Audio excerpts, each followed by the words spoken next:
नमस्कार दोस्तों, Nifty analysis की एक और वीडियो में आपका स्वागत करता हूं। दोस्तों निफ्टी की फाइनल क्लोजिंग हमें मिली है 17,557 की, और ये लास्ट डे की क्लोजिंग से निफ्टी लगभग 170 पॉइंट ऊपर जाके क्लोज किया है। वहीं पर बैंक निफ्टी ने सिर्फ 196 पॉइंट ऊपर जाके क्लोज किया है। ध्यान रखिएगा, बैंक निफ्टी में सिर्फ और सिर्फ HDFC बैंक ही आज ऊपर चला था। थोड़ा सपोर्ट लास्ट में ICICI बैंक ने किया, लेकिन क्लोज वो भी मेरे ख्याल से लगभग अपने कल के लास्ट डे की क्लोजिंग के आसपास हुआ। जबकि निफ्टी में HDFC लिमिटेड और HDFC बैंक दोनों ही यहाँ पे शामिल है, तो दोनों का मूव मिला के काफ़ी अच्छा मूव यहाँ पे निफ्टी में मिल गया। और उसके साथ में यूनिलीवर ने भी काफ़ी अच्छा, आज मेरे ख्याल से शायद 1% के ऊपर यूनिलीवर भी क्लोज हुआ। तो इन तीन के मूव की वजह से निफ्टी यहाँ पे पहुँच गया, और बैंक निफ्टी सिर्फ 96 पॉइंट ऊपर ही यहाँ पे क्लोज किया। बैंक निफ्टी में अगर बाकी जो स्टॉक देखेंगे बैंकिंग के, वो ज़्यादा कुछ अच्छा आज नहीं कर रहे, तो यहाँ पे थोड़ा सा अलर्ट रहिएगा, क्योंकि जब एक या दो स्टॉक्स ऊपर का मूव लेके चलते हैं ना, तो थोड़ा सा वो दिक्कत होता है। क्योंकि जब उन स्टॉक्स में अगर प्रॉफिट बुकिंग आएगी ना, तो मार्केट तेजी से गिरता है। तो यहाँ पे थोड़ी सी नज़र बना के जरूर रखिएगा। तो बैंक निफ्टी की क्लोजिंग हमें मिली है 17,557 पे, और ये ट्रेंड लाइन पे भी थोड़ी सी नज़र बना के रखिएगा, क्योंकि ये ट्रेंड लाइन के आसपास हम जब भी पहुंचते हैं तो यहाँ पे मार्केट रेजिस्टेंस लेता है। और वैसे भी ऑलरेडी मैंने आप लोग को बताया हुआ था कि इस रेंज के बाहर, यानी बैंक निफ्टी 17,222 के ऊपर निकलेगा तो हमारा टारगेट 17,333, 444 और 555, ये लास्ट टारगेट मैंने आप लोग को यहाँ पे दिया हुआ है बैंक निफ्टी पे। सिर्फ स्टॉप लॉस को ट्रेल कीजिए। जो लॉन्ग टर्म व्यू है, जिनका लॉन्ग टर्म व्यू था, स्विंग ट्रेडिंग का था, वहाँ पे मैंने एसएल बोला था ऑलरेडी आप लोग को 16,700 का मैंने एसएल बताया था। अब जो आपका एसएल बनेगा वो एसएल बनेगा यहाँ पे 17,350 का एसएल लगा लीजिएगा। जो शॉर्ट टर्म देख रहे हैं वो 17,350 का एसएल लगा लीजिएगा। और जिनका व्यू थोड़ा सा बड़ा है तो थोड़ा सा इंतजार करना पड़ेगा हमें इस ट्रेंड लाइन का, कि मार्केट इस ट्रेंड लाइन को, निफ्टी इस ट्रेंड लाइन के आसपास आए।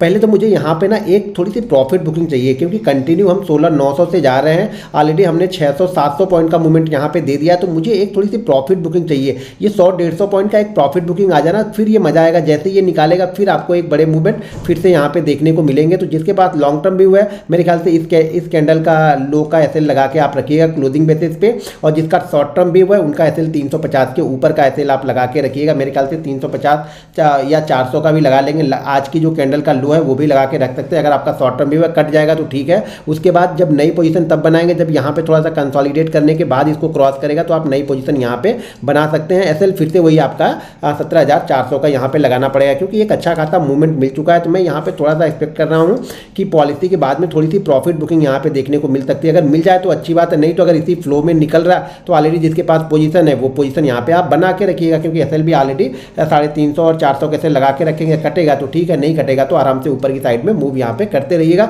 लेकिन ये ट्रेंड लाइन के पास मुझे लगता है यहाँ पे थोड़ा सा रुकना चाहिए। वो अच्छा होगा, मार्केट के लिए हेल्दी होगा। जब यहाँ पे जिन्होंने बाइंग किया होगा वो थोड़े से प्रॉफिट बुक करेंगे और वो फ्री हो जाएंगे, उसके बाद फिर से वही लोग यहाँ पे पोजीशन बनाने आएंगे। तो यहाँ पे थोड़ी सी नज़र बना के रखिएगा। ये जोन थोड़ा सा क्रिटिकल जोन है, ऑलरेडी 550 से 650 ये क्रिटिकल जोन है। थोड़ा सा यहाँ पे नज़र बना के जरूर रखिएगा। चलिए 15 मिनट के चार्ट पे देखते हैं कि कल एक्सपायरी हमारी किस तरीके से हो सकती है, कौन सा लेवल हमारे लिए निफ्टी के लिए इंपॉर्टेंट होगा और एक्सपायरी किस तरीके से हो सकती है। तो यहाँ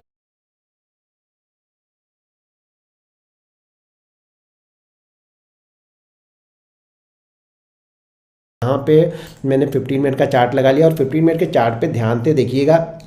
तो यहाँ पे सुबह मैंने आप लोग को एक बताया था कि जो बैंक निफ्टी है, जो निफ्टी का रजिस्टेंस है वो यहाँ पे है 17,522 का मैंने एक रजिस्टेंस दिया हुआ था। 17,522, 17,514 के आसपास गया। उसके बाद देखिए यहाँ पे टाइम बिताए। सबसे अच्छी चीज़ यही होती है ना, जब छोटा मोटा जो रजिस्टेंस मिले मार्केट, वहाँ पे टाइम बिताए। वहाँ पे अगर करेक्ट नहीं हो रहा, देखिए यहाँ मैं बार बार कंटिन्यू बता चुका हूँ कि रेजिस्टेंस का मतलब ये नहीं होता कि हमें उसी जगह पे सेल करना है, और सपोर्ट का मतलब ये नहीं होता कि हमें बाइंग करना है। वहाँ पे कंडीशन बनने देना है। जैसे ये कंडीशन यहाँ पे बनी थी, कंडीशन के बाद अगर ये नीचे की साइड में गिरता तो आप यहाँ पे सेल कर सकते थे।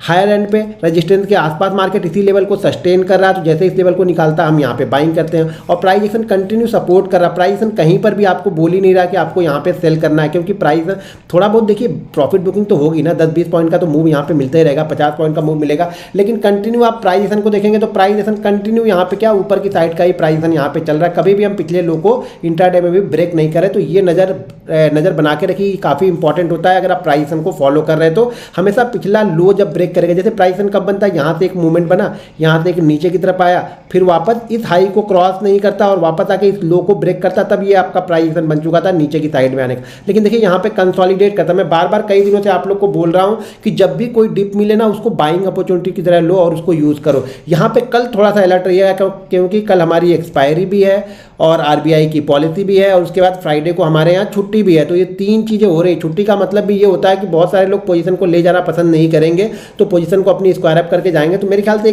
थोड़ा सा एक प्रॉफिट बुकिंग मिलनी चाहिए। यहाँ पे मिली प्रॉफिट बुकिंग तो अच्छी बात है, नहीं मिली और मार्केट मान लीजिए इसी जोन में ओपन होता है, तो थोड़ी देर मेरे ख्याल से इंतजार कीजिएगा। आरबीआई की पॉलिसी के आने के बाद एक मूव आपको मिल सकता है, अप साइड या डाउन साइड दोनों साइड में हम देखते रहेंगे। लेकिन अगर ओपनिंग कहीं इसी जोन में होती है और वापस की तरफ हाई को क्रॉस करता है, तो यहाँ पे 30 से 40 पॉइंट का एसएल लगा के आप यहाँ पे निफ्टी को बाइंग कर सकते हैं। लेकिन ध्यान रखिएगा 5-7 मिनट के बाद जाए तब। जैसे यहाँ पे ओपन हुआ, उसके बाद कंसोलिडेट किया, उसके बाद हाई को क्रॉस किया, तो यहाँ पर भी ओपन होने दीजिएगा, कंसोलिडेट करने दीजिएगा 5-7 मिनट, उसके बाद हाई को क्रॉस करेगा तो हम यहाँ पे लेके जा सकते हैं। उस समय 17,566 के ऊपर निकलेगा तो एक मूवमेंट आपको देखने को मिलेगी 17,611।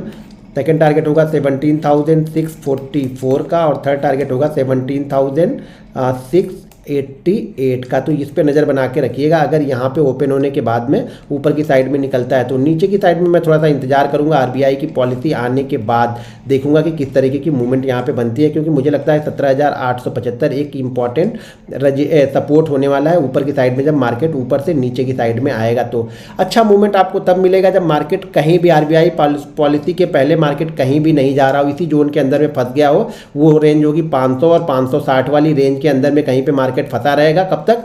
पॉलिसी आने तक। जब पॉलिसी आने के बाद मार्केट इस रेंज को या इस रेंज को ब्रेक करेगा तो वहां पे एक अच्छी मूवमेंट आपको देखने को मिलेगी। मेरे ख्याल से अगर नीचे की साइड को ब्रेक करेगा, नीचे साइड में ब्रेक करेगा ना, तो यहाँ पे एक मूवमेंट मिल सकती है जो कि आपको निफ्टी को शायद यहाँ पे 440 और फिर 400 के आसपास तक लेके आ सकते हैं। क्योंकि एक प्रॉफिट बुकिंग मुझे एक्सपेक्ट है कि एक प्रॉफिट बुकिंग होनी चाहिए, हुई तो अच्छी बात है, नहीं तो इस रेंज को अगर ऊपर की साइड में ब्रेक करेगा तो एक मूवमेंट यहाँ पे ध्यान रखिएगा 30-40 पॉइंट का एसएल लगाइएगा, बड़ा एसएल लेके मत चलिएगा, क्योंकि मुझे ऐसा लग रहा है कि थोड़ी सी प्रॉफिट बुकिंग होनी चाहिए। प्रॉफिट बुकिंग अगर पहले ही घंटे हो जाए, मान लीजिए आरबीआई की पॉलिसी के पहले ही अगर प्रॉफिट बुकिंग हो गई 400-450 के आसपास ट्रेड कर रहा, तो पॉलिसी आने के बाद अगर इस रेंज को ब्रेक करेगा तो ऊपर की साइड में भी जा सकता है। तो यहाँ पे नजर बना के रखिएगा। सबसे इंपॉर्टेंट ये है कि पॉलिसी के जब तक पॉलिसी नहीं आ रही तब तक मार्केट क्या हो, इस जोन के अंदर में ट्रेड करता रहे। पॉलिसी आने के बाद ये ऊपर या नीचे की साइड में निकले तो हम इसको ट्रेड करेंगे। सेकंड, मान लीजिए कि अगर बैंक निफ्टी जो है गैप अप ओपन होता है 600 के आसपास, तो फिर शांति से बैठे रहिएगा। पॉलिसी के बाद हम डिसाइड करेंगे कि हमें क्या करना है। पॉलिसी के पहले अगर गैप अप या गैप डाउन ओपन हो जाए तो यहाँ पे शांति से बैठे रहिए। गैप डाउन ओपन हो जाएगा तो भी कोई बाइंग करने की जल्दी मत कीजिए, शांति से बैठे रहिएगा। पॉलिसी के बाद हम देखेंगे कि बैंक निफ्टी क्या कर रहा है, उसके बेस पे हम डिसाइड करेंगे। कुछ रहेगा तो मैं वीडियो बना के आप लोग को आर्ट ऑफ ट्रेडिंग वाले चैनल पर डाल दूंगा, तो उसको भी देख सकते हैं। और अगर अभी तक आपने हमारा art of trading app download नहीं किया है तो वीडियो के डिस्क्रिप्शन में उसका लिंक है, वहाँ से डाउनलोड कर लीजिएगा। और जिन लोगों ने भी अभी तक डीमेट अकाउंट ओपन नहीं किया है तो वीडियो के डिस्क्रिप्शन में डीमेट अकाउंट के लिंक दिए, वहाँ से जाके आप डीमेट अकाउंट ओपन करके आप हमारा फ्री लर्निंग ग्रुप जो ऐप में है वो ज्वाइन कर सकते हैं। दोस्तों वीडियो पसंद आए तो वीडियो को लाइक और शेयर जरूर कीजिएगा। मिलते हैं नेक्स्ट वीडियो में। जय हिंद।